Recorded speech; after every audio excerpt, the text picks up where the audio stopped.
kan manusia berarti banyak. Iku adungatu piro-piro wong kang ngajak. Iku adungatu piro-piro wong kang ngajak ilallahi maring Gusti Allah. Tinggal Allah Ta'ala hale maha luhur sapa Allah.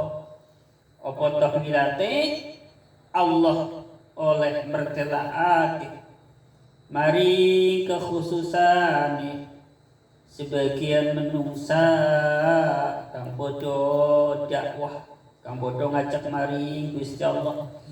Yatakan malah supaya dadi sempurna. Yatakan malah supaya dadi sempurna. Bihim kelawan nas sapa khairum silyanin nas. Nah, jadi pada penjelasan pertemuan sebelumnya kemarin kan dijelaskan bahwa terkadang Allah menutup atau menutupi sebagian kekasihnya, sebagian wali Allah itu Allah tutup dengan apa? Biduhuril basyariyah. Jadi dengan nampaknya sifat-sifat kemenungsan. Jadi yang menonjol dalam pandangan manusia adalah sifat-sifat kemenungsan. Kayak umumnya manusia berurusan dengan urusan dunia. Bahkan sebagian menjadi penjual daun, sebagian menjadi pengembala, sebagian lagi menjadi tukang tenun, ada yang menjadi pedagang, ada yang menjadi petani, dan lain sebagainya. Jadi memang Allah sengaja menutupinya. Supaya apa? Supaya umumnya manusia ini tidak bisa melihat, tidak bisa mengetahui bahwa itu seorang wali Allah. Dan itu memang Allah yang punya kehendak. Jadi wali ini bukan sengaja menyembunyikan dirinya, tidak ya, tidak sengaja menyembunyikan dirinya, pura-pura jadi petani misalkan biar nggak dikira wali, enggak. Memang Allah yang punya kehendak, ya. Pura-pura jadi tukang cukur umpamanya, enggak. Memang Allah yang punya kehendak dengan menutupi kewaliannya dengan apa? Dengan sebuah profesi atau pekerjaan. Kadang berdebat juga, ya kontok-kontokan. Kadang juga ada sebagian masyarakat yang tidak suka juga. Ya, jadi kayak manusia biasa, sebagian wali. Dan terkadang di sini waqad yudhirullahu atharal khususiyah. Maksudnya di mana terkadang, bukan di mana tahqiq, teman-teman, bukan.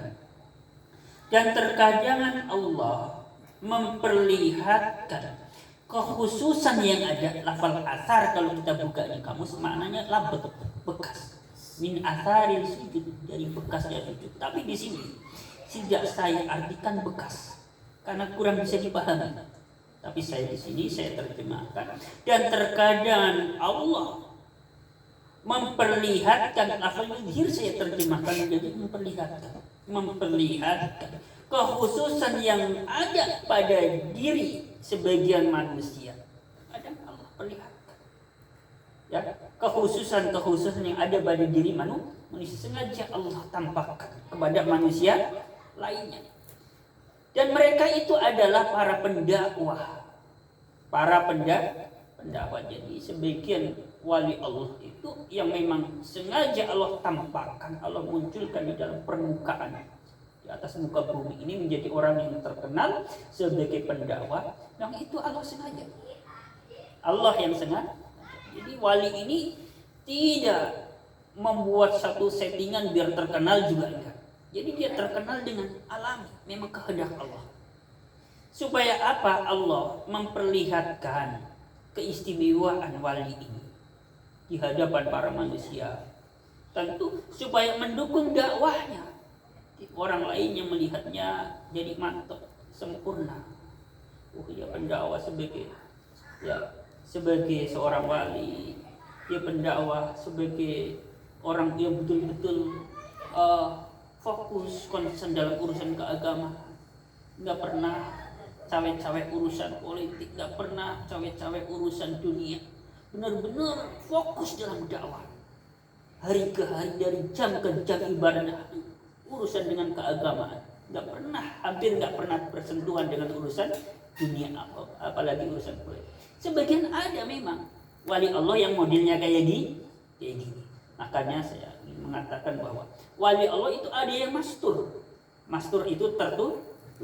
Hampir orang nggak pernah bisa mengenali. Tapi satu hari Allah tampak orang ini, bahwa orang ini adalah seorang wali. Biasanya Allah perlihatkan ini setelah meninggal. Allah perlihatkan kelebihannya setelah meninggal, baru tahu oh ternyata dia wali, kelebihannya begini-begini. Nah sebagian memang ada yang masyhur. Jadi semasa hidupnya pun sudah dikenal oleh banyak orang supaya gampang dakwahnya, punya pengaruh besar. Jadi begitu ya.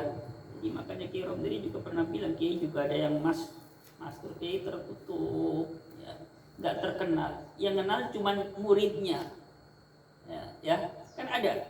Jadi tapi dua ada Kiai yang masyhur juga, ada Kiai yang mastur, ada Kiai yang masyhur. Apa keduanya itu ada kesamaan? Bisa ada kesamaan, sama-sama hebatnya. Tetapi memang Allah punya kehendak untuk menutup Kiai ini, jangan terlalu terkenal.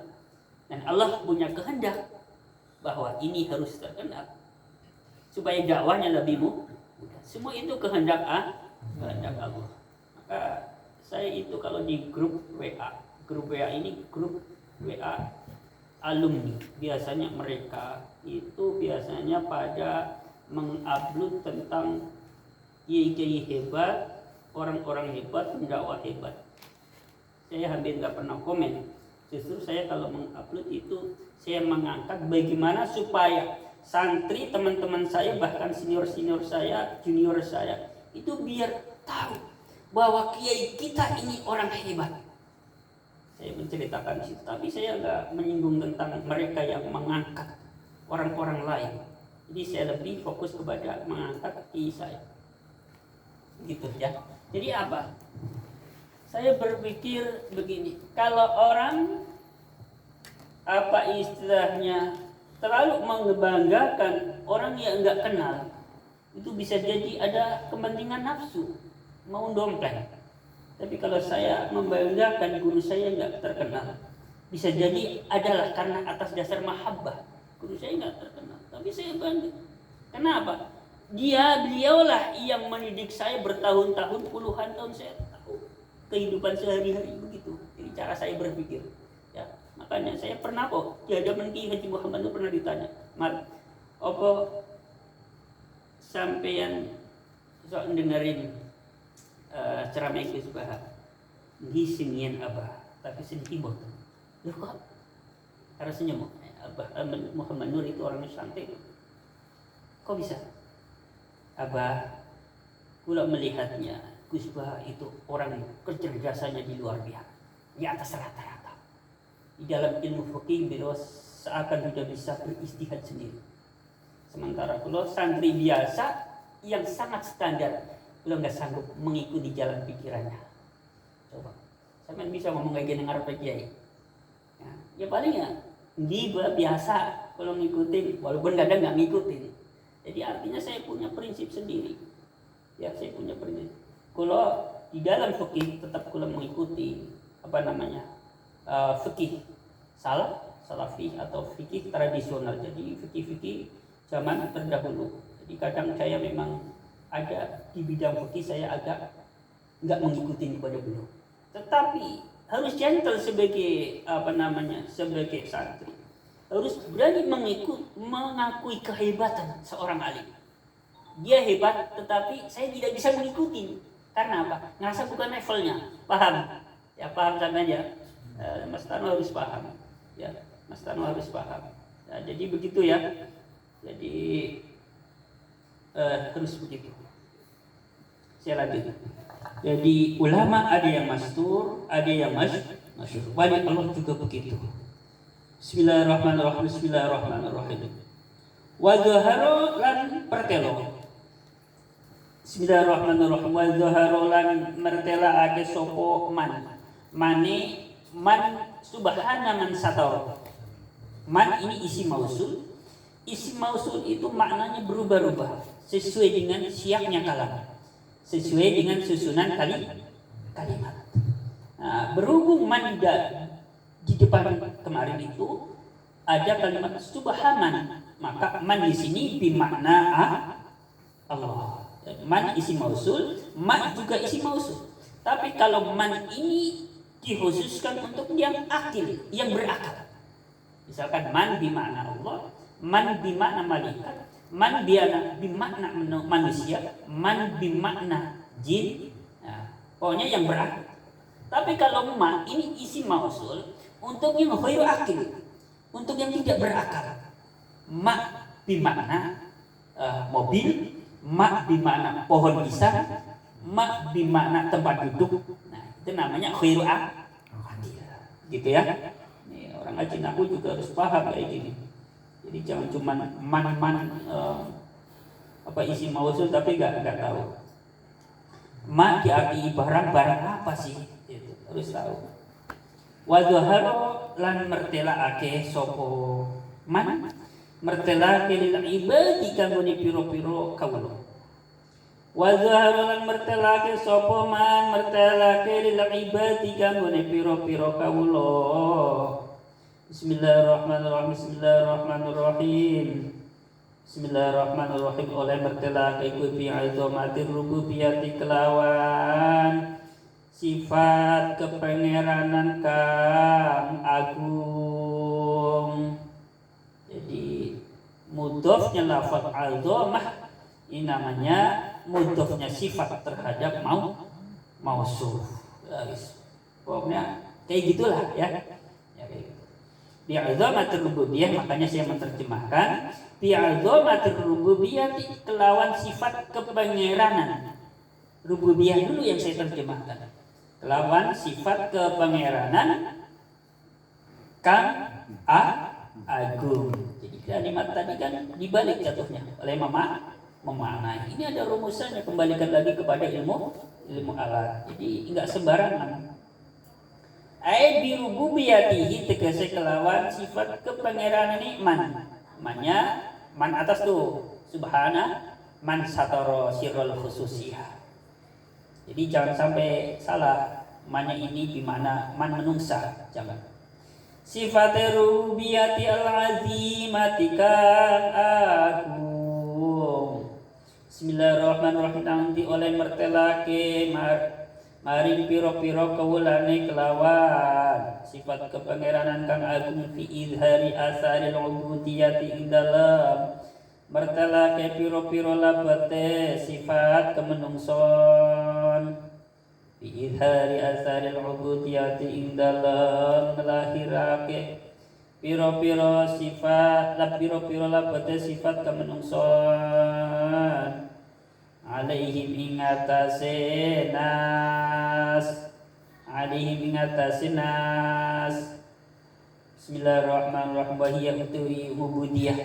Wahiyya utawi ubudiyah iku al-wa'lu piro-piro tingkah iku al-wa'lu piro-piro tingkah sifat ahwal allati wa ahwal silalati tatro'u kang anyar teko silah allati tatrohu kang anyar toko po allati anyar toko ngadal ngadi ngatase kawula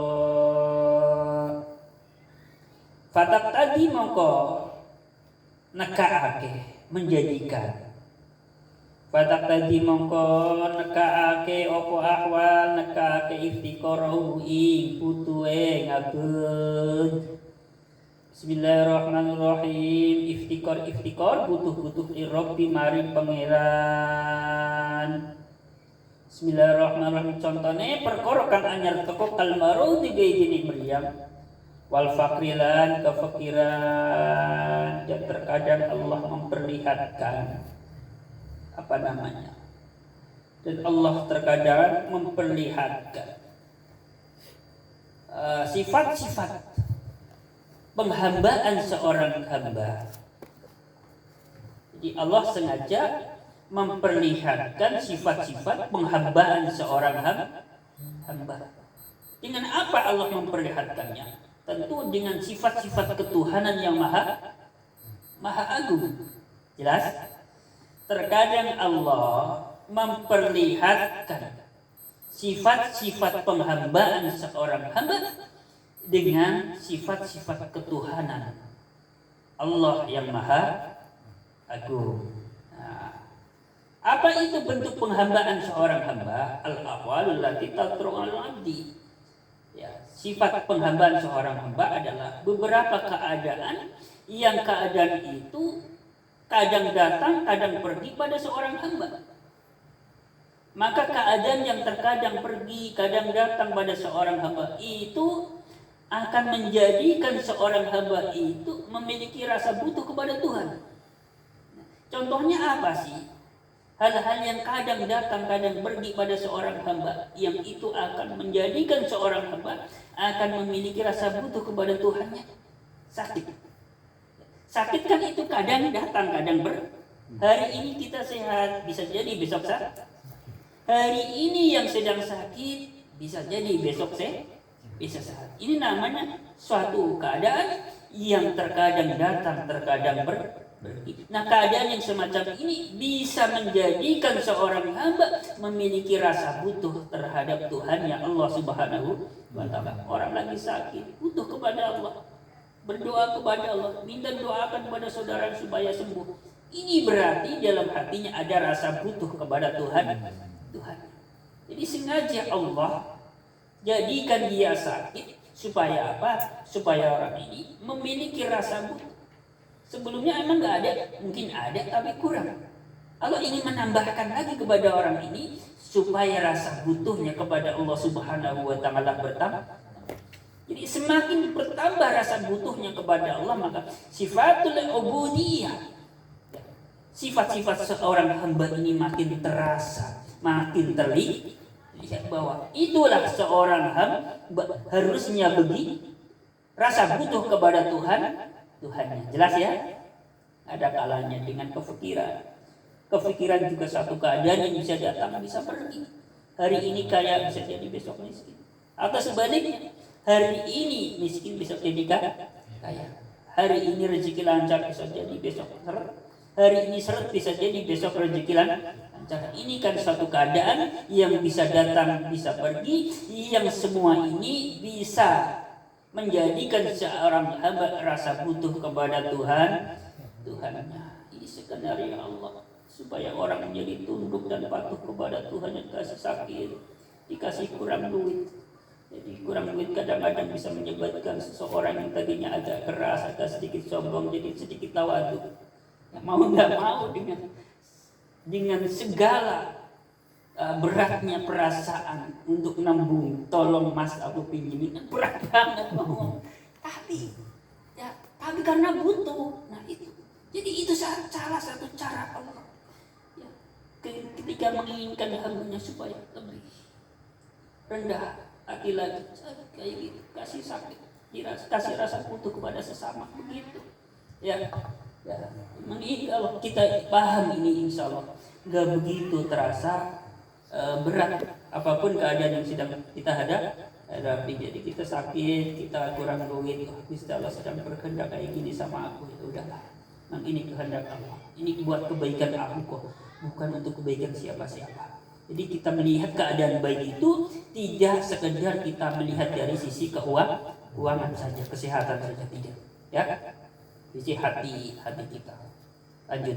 Fa innal abda maqata masatuni kawlo iku idza qoma arikalani manggon.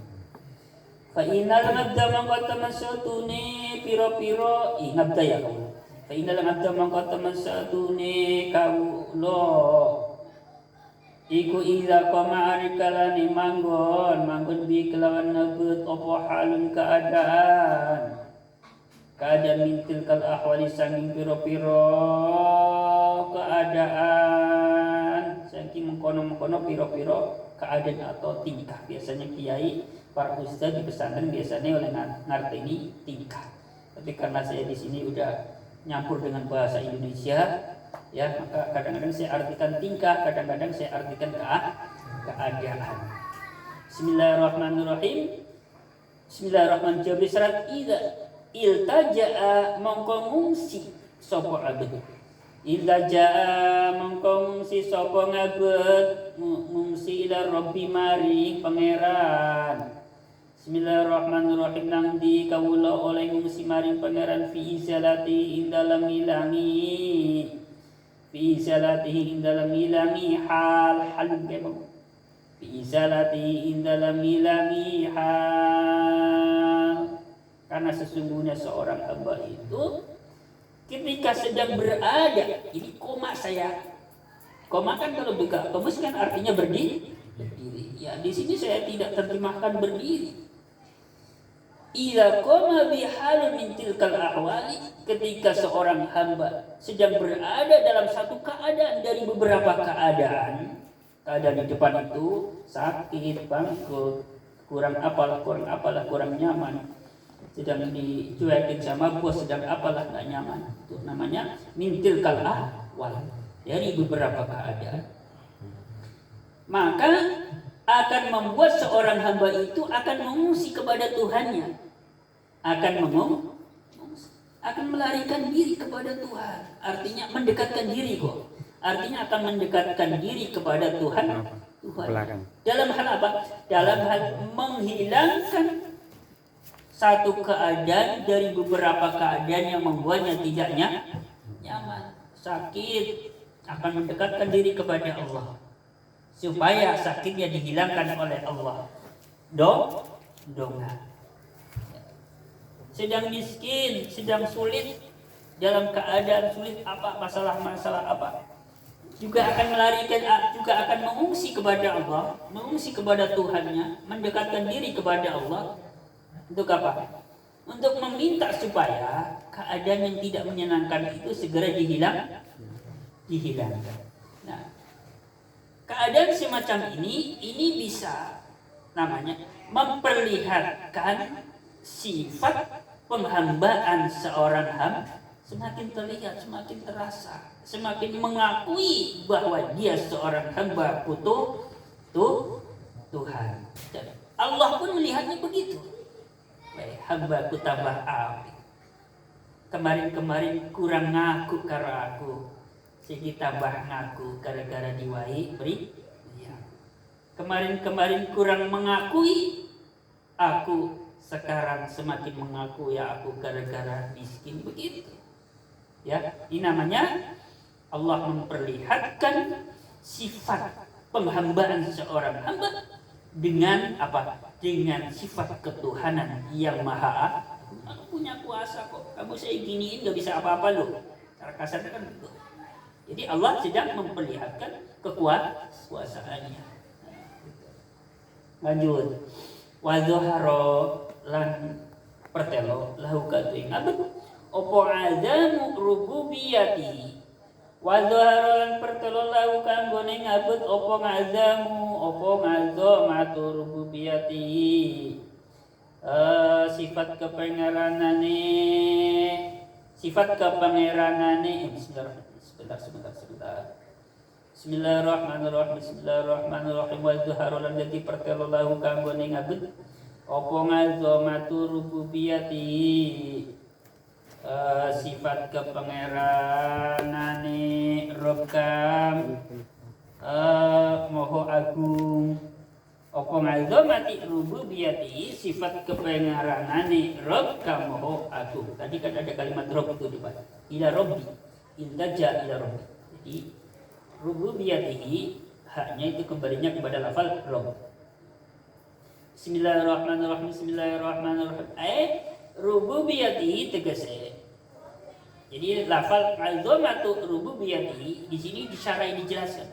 Rububiyati tegese sifat kepengeranane Rabb, sifate rububiyah al-azimati kama. Jadi saya sudah pas tadi dalam menerjemahkan atau nerjim. Saya belum melihat kalimat ini ya. Tapi karena saya biasa ngaji sama kiai, sering mendengarkan kiai membaca Sibak al-Maktullah Kiai Abdullah Masduki, begitu cara membaca kitab. Ya. Di sini pas. Rububiyah yati al-azim.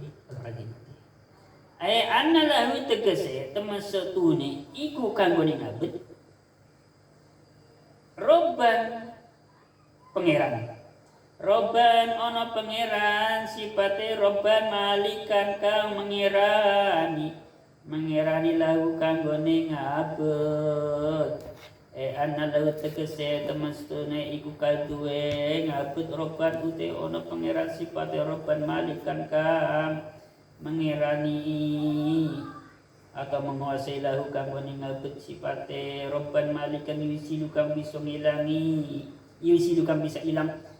Bismillahirrahmanirrahim. Yazilu zala yazilu kang bisa ilang anu saking ngabut apa ma perkara silema yazilu kimantepkan yazilu kang ilangan saking ngabut apa ma perkara silema koma kang jumeneng apa ma bi kelawan ngabut ya maksudnya adalah rububiyatih al-azimah maksudnya adalah bagi seorang hamba itu memiliki Tuhan yang maha menguasai.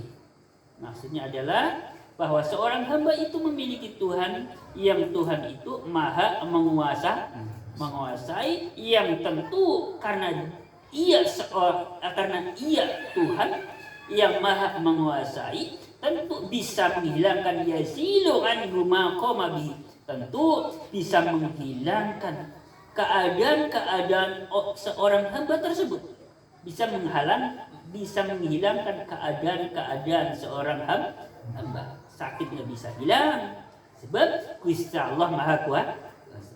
Kemiskinan bisa hilang sebab Allah Maha Kuasa. Jelas ya? Jadi sengaja memang Allah sedang memperlihatkan sifat ketuhanannya yang maha agung kepada hambanya dengan cara hambanya diberikan rasa butuh. Contohnya rasa butuh itu tadi sudah ada.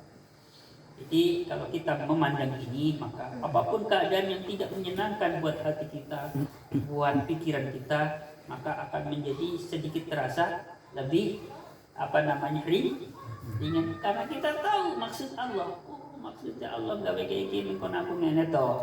Maksudnya sebenarnya mengkon apik. Ya.